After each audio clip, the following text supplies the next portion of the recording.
So this is our project presentation for EE5135, Digital Communications. Our topic is a general review of WPAN technologies. There are 4 parts in our presentation. The first part is introduction. So in chapter 1, we will introduce the basic idea and some types of WPAN technologies. So what is WPAN? It refers to Wireless Personal Area Network. It's a network system designed to facilitate short-distance wireless communication between personal devices. WPAN is fundamentally based on the IEE 802.15 standard, and this working group was established to formalize standards uniquely, tailored for wireless personal communications. This technology allows multiple wireless-enabled devices, such as smartphones, laptops, tablets, and wearables, to seamlessly communicate within proximity, typically a few meters to about 100 meters. And the core principle behind WPAN's ease of use is its simplicity. Devices merely need to be within the range of each other, eliminating the need for physical cables. This facilitates efficient, hassle-free connectivity that mimics a wired connection but offers great flexibility and convenience. And there are 2 main compositions of WPAN, namely Bluetooth and Zigbee. Bluetooth technology is widely utilized for short-range wireless communication, typically covering distances up to approximately 10 meters. Employing radio frequency signals in the 2.4 GHz ISM band, Bluetooth efficiently facilitates rapid, secure data transmission between various devices, like smartphones, headsets, speakers, and computers. Its secure pairing mechanism makes it ideal for applications involving sensitive information exchange. Then is the Zigbee. Zigbee is optimized for scenarios requiring low power consumption and extended battery life.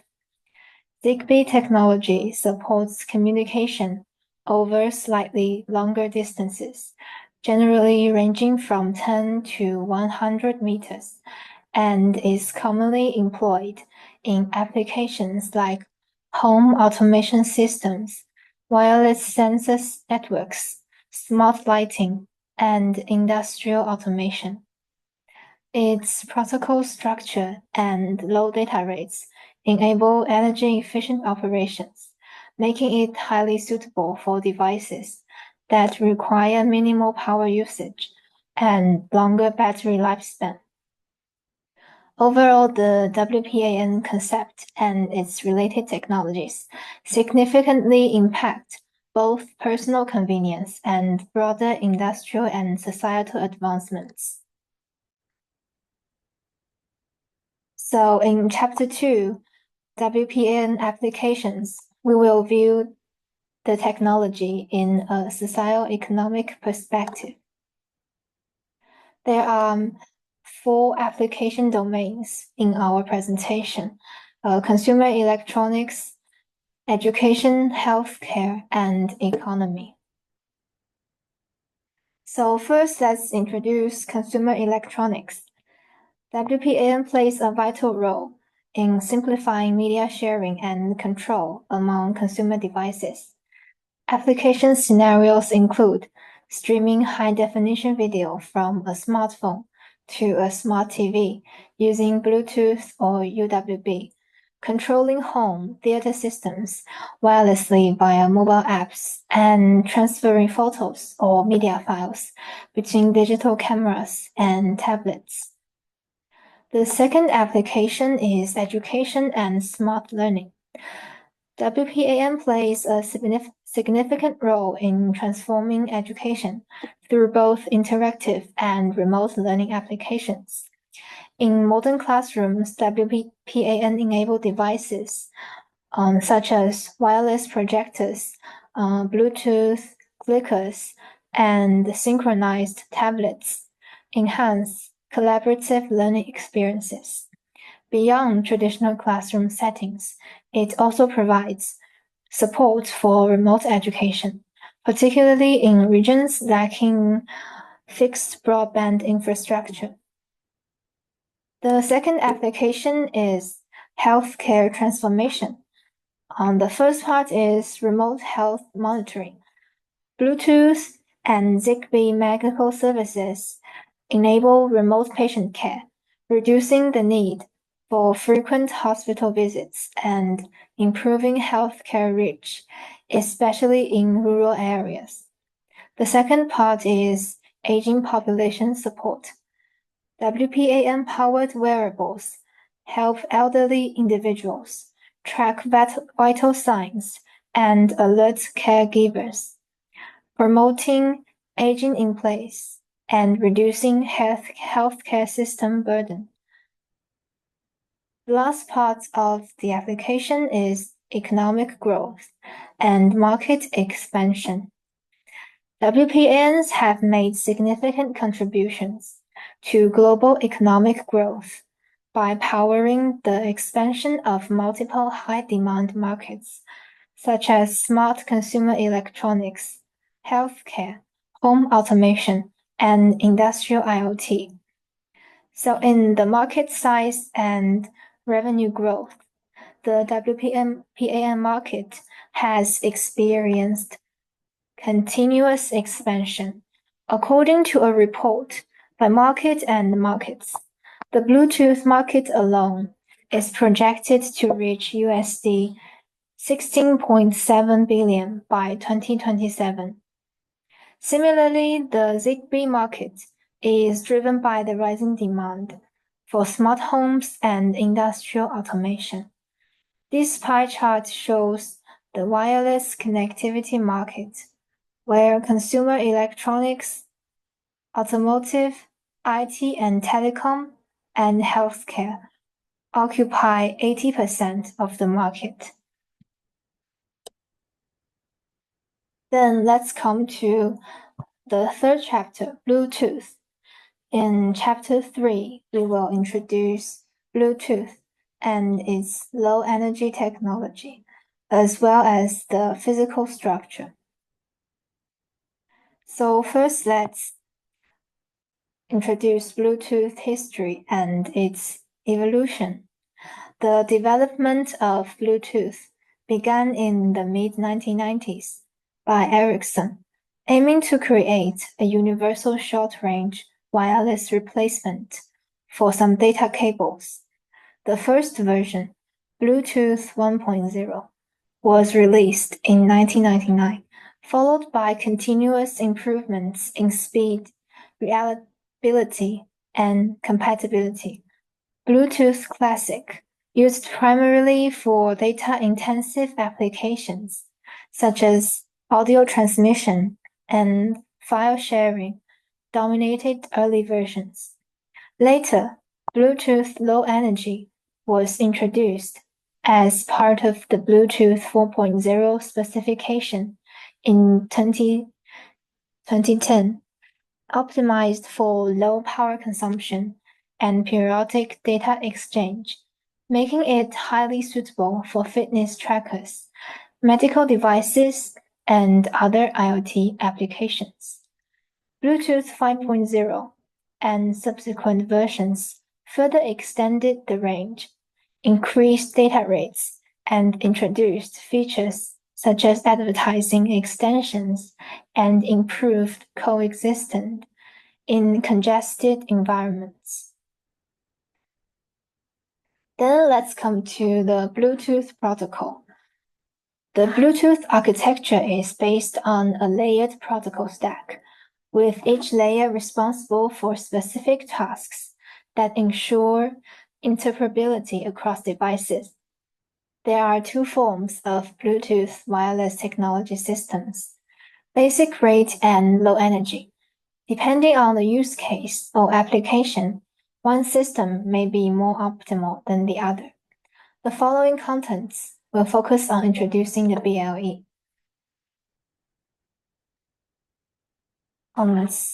So first, let's come to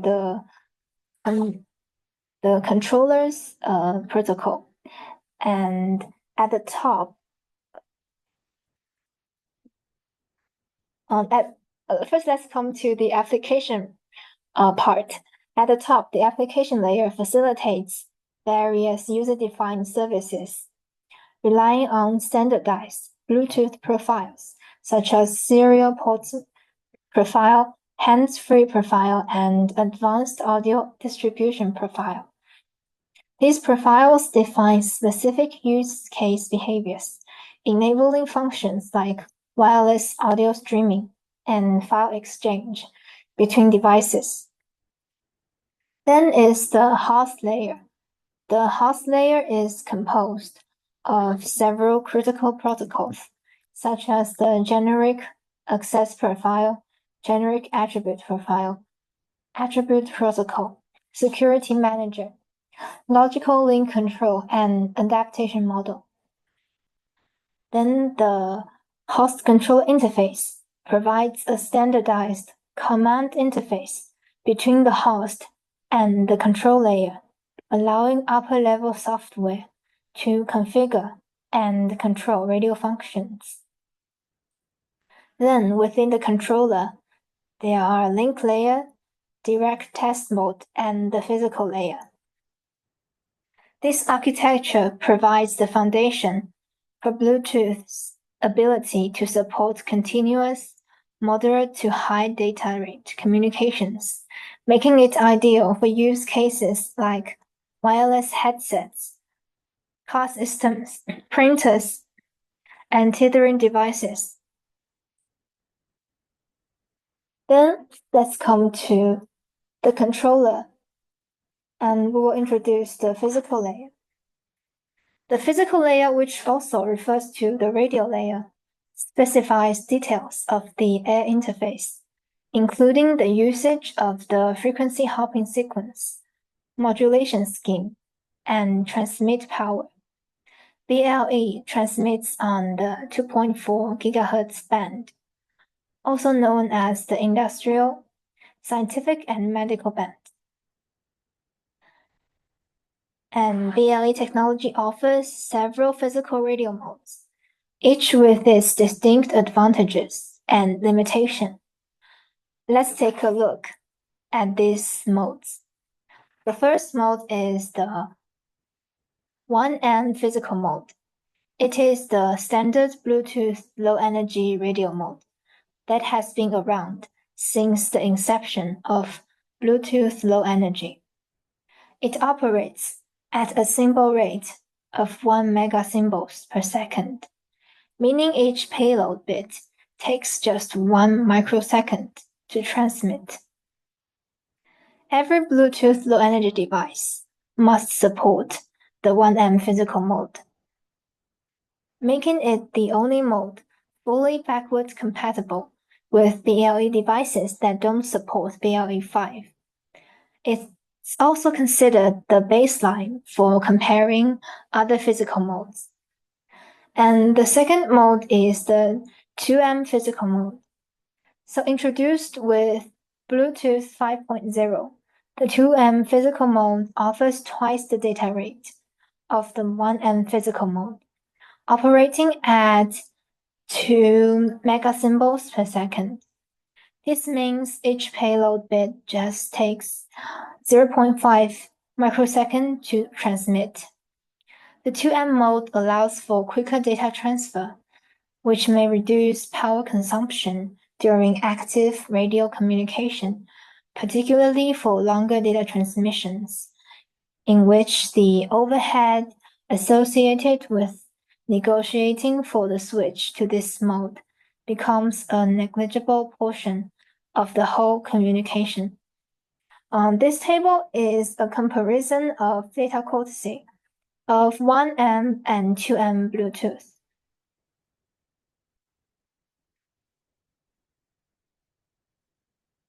Then let's come to the host and host controller interface. The Bluetooth host implements all the higher level protocols and profiles, and most importantly, provides a high level API for applications.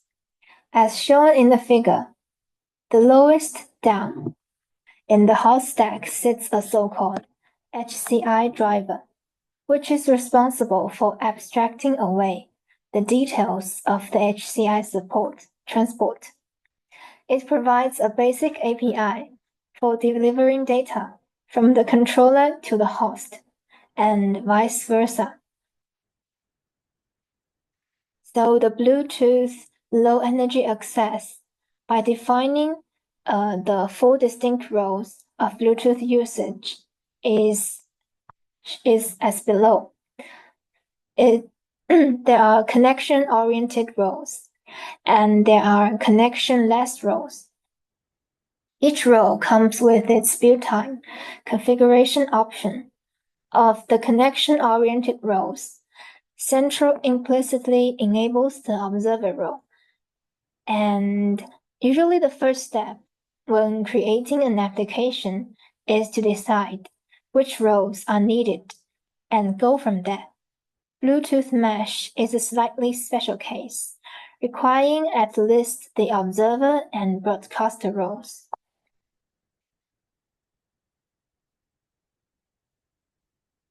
Then we'll introduce the PicoNet.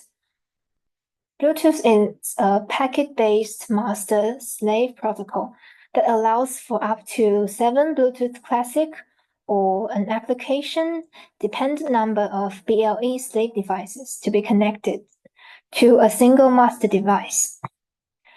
This type of single master network is called a PicoNet. A slave device, also known as a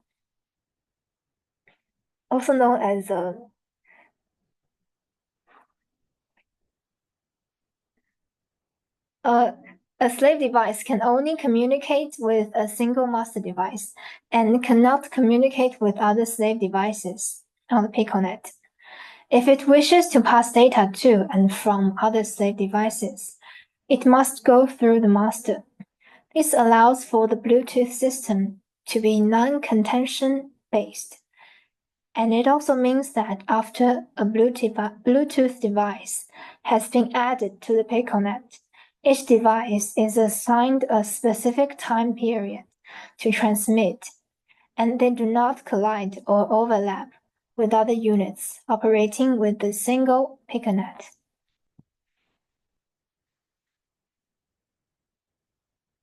Then is the applications of Bluetooth.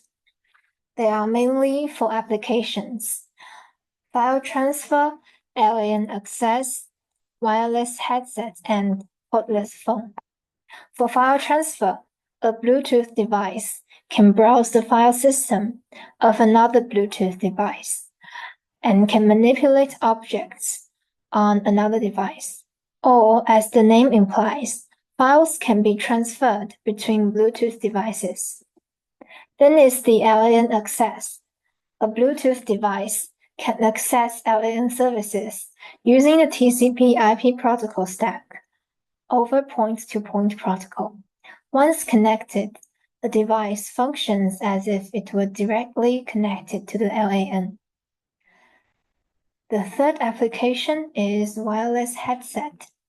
According to this usage model, the Bluetooth-capable headset can be connected wirelessly to a PC or mobile phone, offering a full duplex audio input and output mechanism. The fourth application is cordless phone. A Bluetooth device using this profile can set up phone calls to users in the PSTN For example, behind a PC, acting as voice base station, or receive calls from the PSTN. Bluetooth devices implementing this profile can also communicate directly with each other.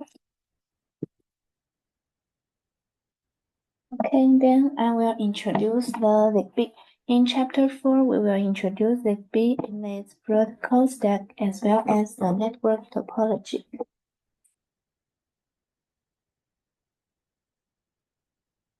And first is the ZigBee history and evolution. In 1998, IEEE begins developing 802.15.4 standard. And in 2002, first ZigBee specification was released. In 2007, ZigBee Pro was released, and in 2016, ZigBee 3.0 was released. In 2021, ZigBee integrated into Connectivity Standards Alliance. Then it's the ZigBee protocol. ZigBee 3.0 is a unified protocol standard proposed by the ZigBee Alliance to solve the fragmentation problem of early ZigBee versions. Based on ZigBee Pro network functions, the standard integrates multiple independent application profiles into the same protocol framework. It greatly improves the interoperability between devices and network scalability. And then I will introduce about the physical layer. At the lowest level, the physical layer provides the basis for wireless communication, which conforms to the IEEE 802.15.4 specification, supports 250 kbps data rates in the 2.4 GHz global band, uses OQPSK modulation, and has capabilities such as energy detection and carrier sense. This layer directly controls the radio frequency transceiver to realize the modulation and transmission of data bits, which is the basic guarantee for energy consumption control and wireless reliability in the ZigBee network. Then I will introduce the network topology. First is the star topology. A star network configuration consists of a ZigBee protocol coordinator and one or more end devices. In a star network, all end devices communicate only with the coordinator. If a terminal device needs to transmit data to another terminal device, it sends its data to the coordinator. The coordinator then forwards the data to the receiver. Next is the tree topology. In this configuration, the end device can be connected to either the ZigBee protocol coordinator or the ZigBee protocol router. Routers provide two functions. One is to increase the number of nodes in the network, and the other is to extend the physical range of the network. With a router, the end device does not have to be in the RF range of the coordinator. All messages in the tree topology are sent along the path of the tree. The last one is the mesh topology.